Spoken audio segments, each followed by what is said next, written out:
तो वो कारण भी कम हो जाएगा। तीसरा नंबर जन्म दर का है।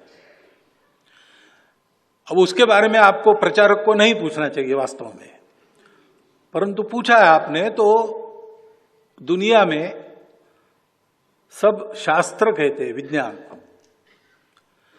कि जन्म दर 3 से कम जिनका होता है वो धीरे धीरे लुप्त हो जाते हैं। तो 3 से ऊपर मेंटेन करना चाहिए। सब देशों में ऐसा होता है, सब समाज ऐसा करते हैं।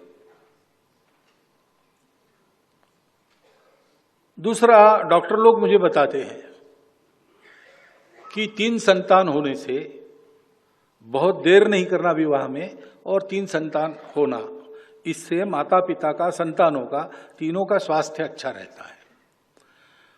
और जिस घर में 3 संतान है उस घर की वो संतान आपस में ईगो मैनेजमेंट सीख लेती है, इसलिए आगे चल के उनके फैमिली लाइफ में कोई डिस्टर्बेंस नहीं होता। ये डॉक्टरों ने बताया है, मैं तो जानवरों का डॉक्टर हूं, उधर ये विषय ही नहीं है,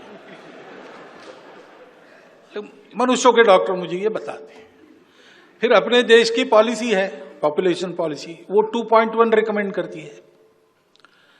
अब वो देश का एवरेज 2.1, ये तो ठीक है, लेकिन संतान होती है तो 0.1 संतान कभी होती नहीं। गणित में 2.1 का 2 होता है, लेकिन मनुष्य के जन्म में 2 के बाद 0.1 होता नहीं ना, 3 ही होता है, इसलिए 2.1 मीन्स 3। तो भारतवर्ष के प्रत्येक नागरिक ने यह देखना चाहिए कि अपने घर में 3 होने चाहिए। ये देश की दृष्टि से कह रहा हूं। दूसरा, एक कंसर्न भी है, जनसंख्या एक एसेट है, बोझ भी हो सकता है, कल खिलाना पड़ेगा ना सबको,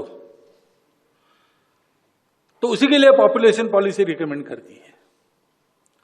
तो दोनों तरफ से जनसंख्या नियंत्रित रहे और जनसंख्या पर्याप्त रहे, तो 3 होने चाहिए, 3 से बहुत ज्यादा आगे बढ़ना नहीं चाहिए, उनकी परवरिश वगैरह ठीक होने की दृष्टि से।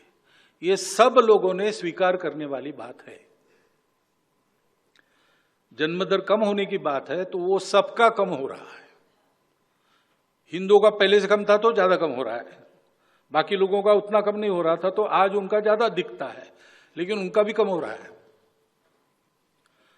प्रकृति ऐसा करती है, संसाधन कम है, जनसंख्या ज्यादा हुई तो प्रकृति में ऐसा कुछ होता है।